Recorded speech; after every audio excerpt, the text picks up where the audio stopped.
नमस्कार बच्चों, संस्कृत ज्ञान चैनल में आप सबका स्वागत है। सबको गुड मॉर्निंग।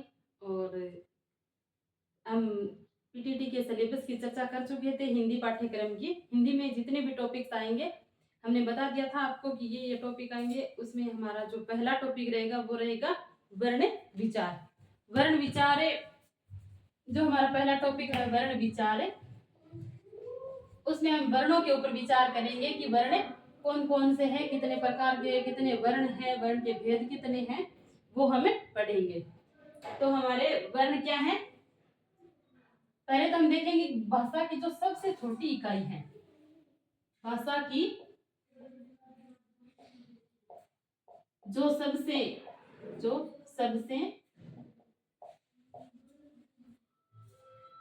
छोटी इकाई है, उनके अभिव्यक्ति को, यानी उनकी अभिव्यक्ति को, उनकी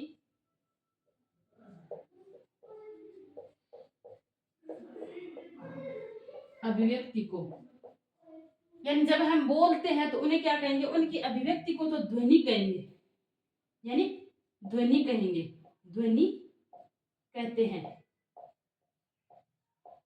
और ये जो भाषा की सबसे छोटी इकाई है, उनके लिखित रूप को हम वर्ण कहेंगे।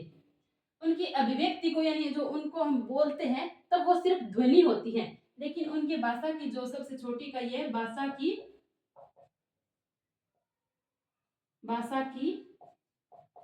सबसे छोटी इकाई, भाषा की सबसे छोटी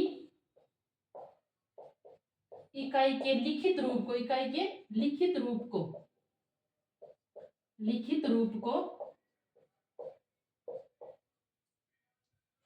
वर्ण कहेंगे, वर्ण कहते हैं।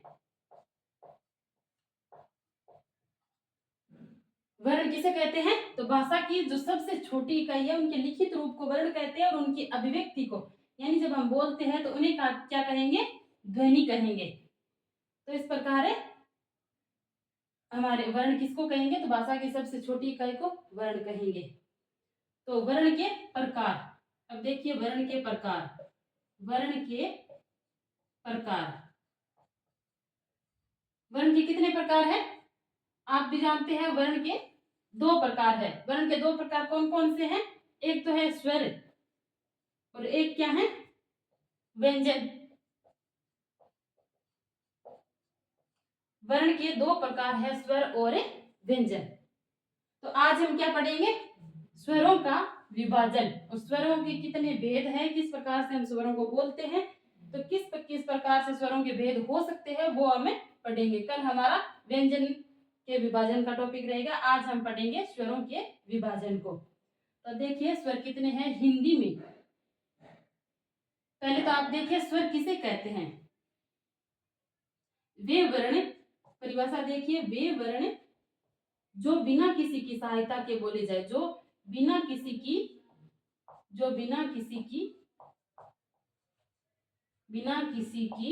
सहायता के बोले जाए, बिना किसी की सहायता के बोले जाए, तो उन्हें क्या कहेंगे, हमें स्वर कहेंगे। वे वर्ण जो बिना किसी की सहायता के बोले जाए उन्हें हमें स्वर कहेंगे। और हिंदी में स्वर कितने हैं, हिंदी में स्वर, हिंदी में कितने स्वर हैं, तो आप याद रखोगे हिंदी में 11 स्वर है, 11 स्वर है। और मात्राएं कितनी हैं, 10। 11 स्वर कौन कौन से हैं, तो वो देखिए आप हिंदी में स्वर, तो हमारा रहेगा ए, आ, ई, ऋस्व ई, दीर्घ ई, और उ, री, ये ऋस्व री रहेगा। संस्कृत में होता है वो दीर्घ री, लेकिन यहाँ पर हम हिंदी में केवल ऋस्व री को ही लेंगे, लरी को नहीं लेंगे हम हिंदी में, क्योंकि लरी की केवल मात्राएं काम में आते हैं, वो संस्कृत में काम में आता है वो स्वर, लेकिन हमारे हिंदी में केवल ऋस्व री रहेगा। और फिर रहेगा ए, आई, ओ और औ। इस प्रकार कितने हो गए, 1 2 3 4 5 6 7 8 9 10 और 11। हिंदी में केवल ये 11 ही स्वर है। आप अंग और ए को मत गिनना, क्योंकि वो क्या है, ए पर आश्रित हैं, तो उन्हें हम अयोगवाह कहेंगे, उन्हें हम स्वरों में नहीं गिनेंगे। तो हिंदी में कितने स्वर हैं, आप केवल इतना याद रखोगे, हिंदी में 11 स्वर है। और इनकी मात्राएं कितनी हैं, तो मात्राएं हैं 10, क्योंकि ए की कोई मात्रा नहीं है। फिर आ की एक मात्रा आती है ये। फिर ऋस्व ई की मात्रा होती है ऐसी, दीर्घ ई की मात्रा होती है ऐसी, उ की मात्रा होती है ऐसी, और दीर्घ उ की मात्रा ऐसी। फिर री की मात्रा कैसी हुई, तो ये हुई ऐसी, और ए की मात्रा ऐसी, और फिर ऐ की ऐसी 2 मात्राएं, और औ की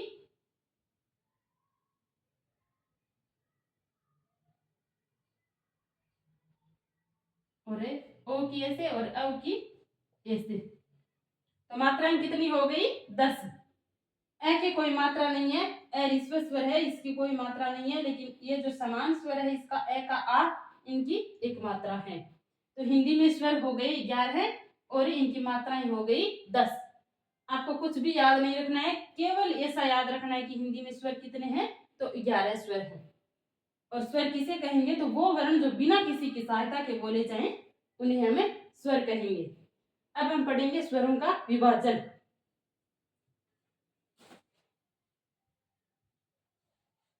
तो देखिए, स्वरों का विभाजन 5 प्रकार से किया जा सकता है।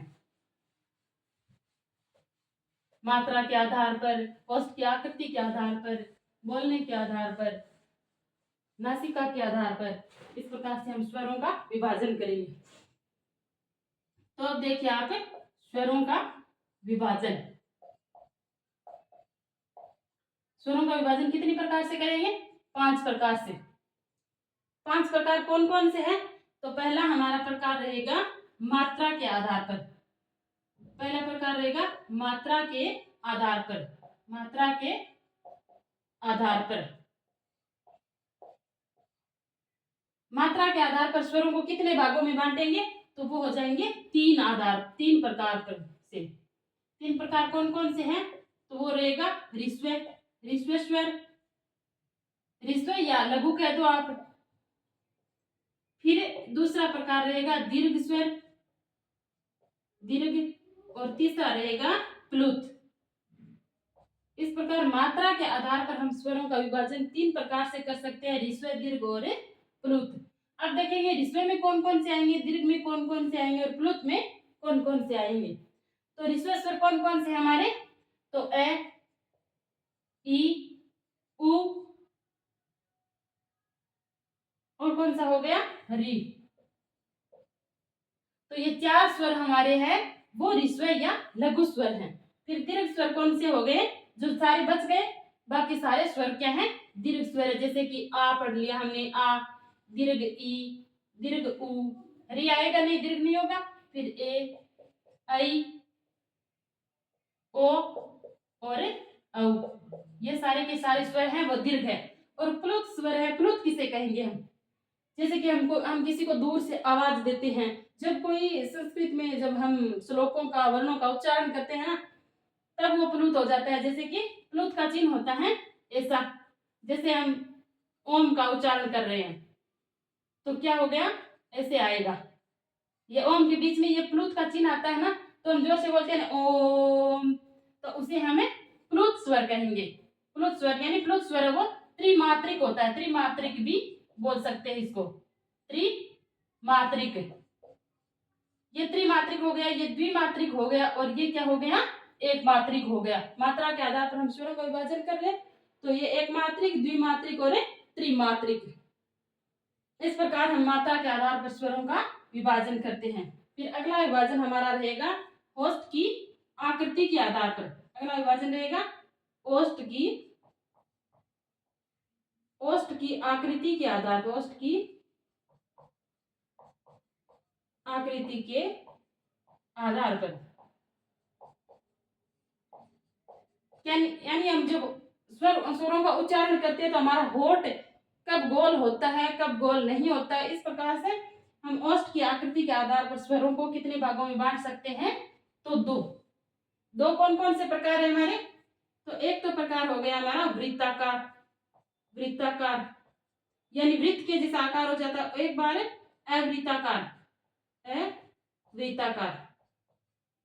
तो देखिए उच्चारण करते समय हम किन स्वरों का उच्चारण करते हैं तब हमारा मुख है वो वृत्ताकार हो जाता है, ओट वृत्ताकार। तो ये जब हम ऊ बोलते हैं, ऊ आप बोल के देखिएगा, ऊ हम हमारा मुंह गोल हो रहा है ना, ऊ, फिर दीर्घ ऊ, फिर ओ और औ। ये जो चार स्वर है ना, यानी ए, ये जो ओ बन रहा है ना, ये भी ए और ऊ को मिलाने पर ओ बन रहा है। तो इसमें भी ऊ है और इसमें भी ऊ है। तो इस प्रकार ये जो चार स्वर है ऊ, ऊ, ओ, औ, तो इसमें ये वृत्ताकार चार स्वर और बाकी के जो भी स्वर बच गए हैं वो क्या है? अवृत्ताकार। बाकी जितने भी स्वर बच रहे हैं ना, हमारे कितने स्वर है? 11 स्वर थे ना। तो जैसे कि इसमें अवृत्ताकार में ए आ गया, आ गया, ई, दीर्घ ई, री और ए और ऐ, ए और ऐ, ये बाकी सारे स्वर क्या हैं? अवृत्ताकार। समझ गए ना आप? फिर अगला हमारा प्रकार रहेगा, ओष्ठ की आकृति के आधार पर पढ़ लिया हमने वृत्ताकार और अवृत्ताकार। अगला प्रकार रहेगा 3 नंबर है जो जीवा भाग के आधार पर, यानी हमारे हम जब बोलते हैं तो जीवा कहाँ पर टच करती है? जब आगे हमारे जो स्वर है यानी हमारे जीव का अग्र भाग आता है तो अग्र स्वर कहेंगे। जो पीछे से बोला जाता है उसको हम पश्च स्वर कहेंगे। बीच से बोला जाता है हम मध्य स्वर कहेंगे। तो जीवा के आधार पर, जीवा भाग के आधार पर, जीवा भाग के आधार पर, जीवा भाग के आधार पर हम स्वरों को कितने भागों में बांट सकते हैं? तो यह 3 भागों में। 3 भागों में कौन कौन से 3 भागों में बांट सकते हैं? तो अग्र स्वर, अग्र स्वर, फिर है हमारा मध्य स्वर, मध्य स्वर, और तीसरा है पश्च स्वर, पश्च स्वर।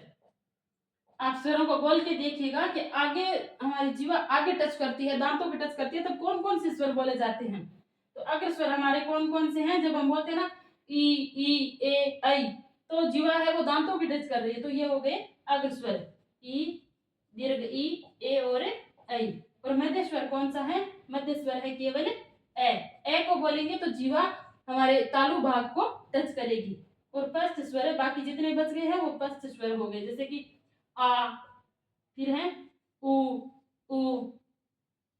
री, ए, यानी ओ और औ।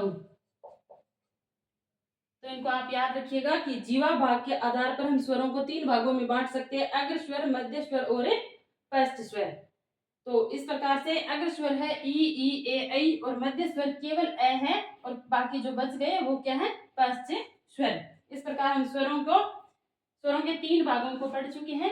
फिर आएगा हमारा नासिका के आधार पर।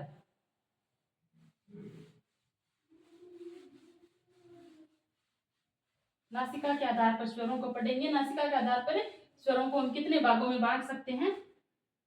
तो देखिएगा, नासिका के आधार पर, नासिका के आधार पर, नासिका के आधार पर हम स्वरों को 2 भागों में बांट सकते हैं। कौन कौन से हैं? तो अनुनासिक और निरअनुनासिक। एक है अनुनासिक, अनुनासिक, और एक है निरनुनासिक, निरनुनासिक। तो अनुनासिक में तो आएंगे जिनका उच्चारण हम नाक से करते हैं, और निरनुनासिक में जिनका उच्चारण नाक से नहीं करते हैं। तो अनुनासिक में क्या आएगा? जैसे कि हमें अनुस्वार लगा देते हैं, हम सारे स्वरों को अनुनासिक बना सकते हैं। जैसे कि सारे हमारे 11 स्वर है ना, वो अनुनासिक हो सकते हैं। जैसे कि बोलो इनको ई, ई। इस प्रकार से हम सारे स्वरों को अनुनासिक बना सकते हैं, और सारे स्वर हमारे निरनुनासिक तो है ही, ए, आ, ई। इस प्रकार से ये हमारे सारे स्वर क्या है? एक बार हम अनुनासिक बोलेंगे तो ऐसे अनुस्वार लगा लेंगे, और निरनुनासिक बोलेंगे यानी बिना नाक के बोलेंगे तो सीधे ए आ ई उ री ए ऐ ओ औ। तो इस प्रकार से नासिका के आधार पर स्वरों का विभाजन होगा।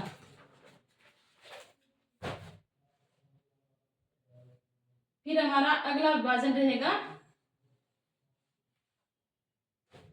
मुखाकृति के आधार पर, यानी मुंह के खुलने के आधार पर। अगला विभाजन रहेगा मुंह के खुलने के आधार पर, खुलने के आधार पर।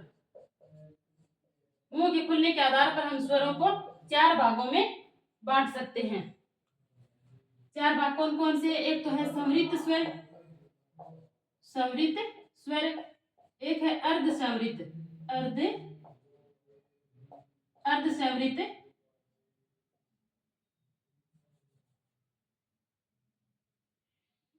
अर्ध समृद्ध स्वर, और एक बार क्या है विवृत, और एक बार क्या है अर्ध विवृत, अर्ध विवृत। तो समृद्ध का अर्थ क्या है? एकदम से बंद होना। समृद्ध का अर्थ क्या है? बंद होना,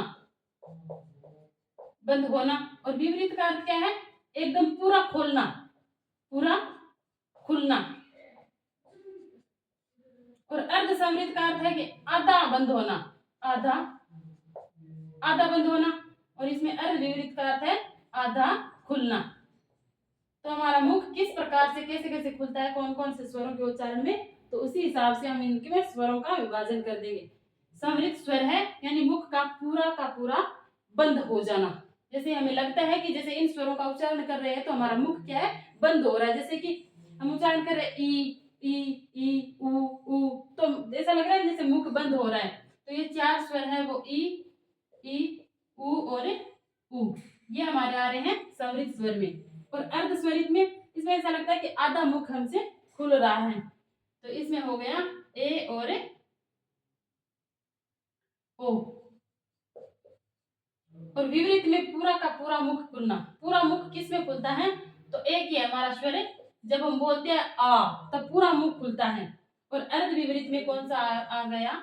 जैसे कि जिसमें कि हमारा आधा मुख खुल रहा हो, जैसे कि ए आई, फिर कौन सा बच गया? ओ औ और री। तो मुख के खुलने के आधार पर इन स्वरों का विभाजन है वो 4 प्रकार से किया जा सकता है। जैसे समृद्ध में आएंगे ई उ और उ, और अर्ध समृद्ध में ए ओ, और विपरीत में पूरा मुख खुलना तो इसमें आएगा आ, और अर्ध विपरीत में जैसे ए ऐ औ और री। इस प्रकार से ऐसा विभाजन था। फिर है स्वर तंत्रों के आधार पर। अगला वर्णन है हमारा स्वर,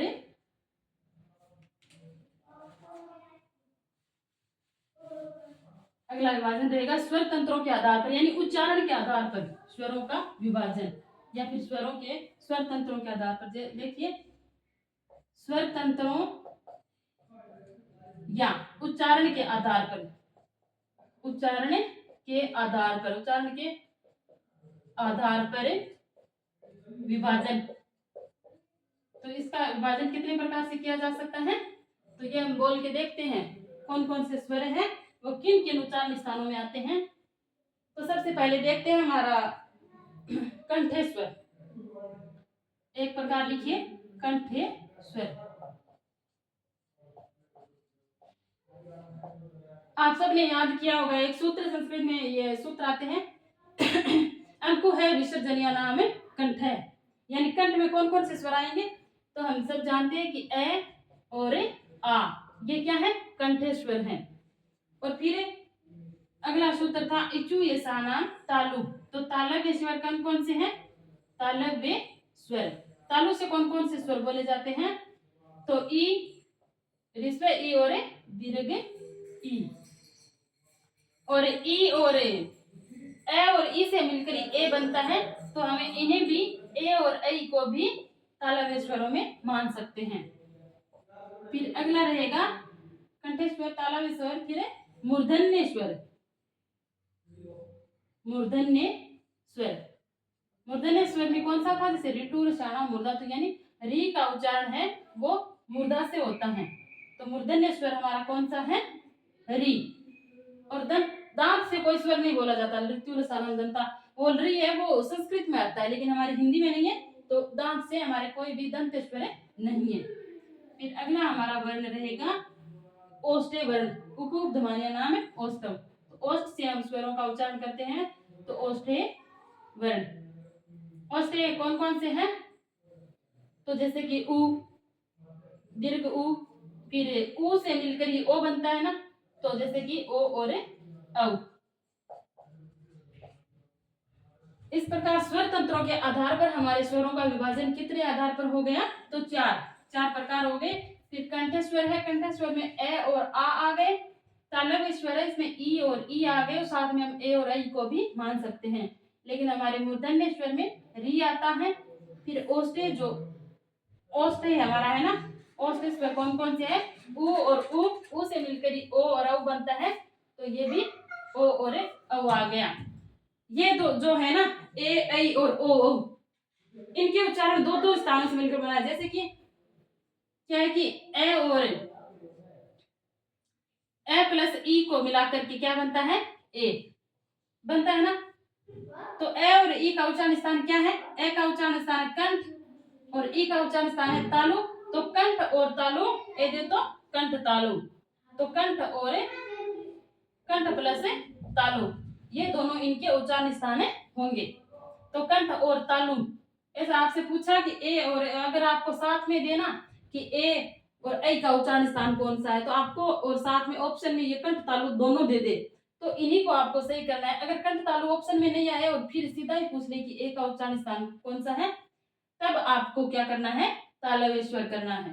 ठीक है, जैसे कि ओ और औ का उच्चारण स्थान, ए और ऐ का उच्चारण स्थान कंठ और तालु है, तो ओ दो तो कंठोष्टम, यानी ए और उ से मिलकर ही क्या बनता है, ओ और औ। तो ये क्या है, ए का उच्चारण स्थान है कंठ और उ का उच्चारण स्थान है ओष्ठ, तो ये हो गया कंठोष्टम। ऐसा ही इसमें है कि जब ए ऐ का उच्चारण स्थान साथ में मिलाकर पूछे तो कंठ तालु होगा, और ओ औ का उच्चारण स्थान साथ में मिलाकर पूछे तो कंठ और ओष्ठ दोनों होगा। लेकिन अकेले पूछे ऑप्शन में नहीं हो, कंठ और ओष्ठ दोनों नहीं हो, तब आप क्या करोगे, ओष्ठ करोगे। ठीक है, तो इस प्रकार आज हमारे ये स्वरों का विभाजन हमने किया है, स्वर वर्णों को पढ़ा है। ये आपको अच्छे प्रकार से समझ में आ गया होगा, आशा करती हूँ आप सबको अच्छे से समझ में आए, और इसी प्रकार आप साथ में जुड़े रहिएगा।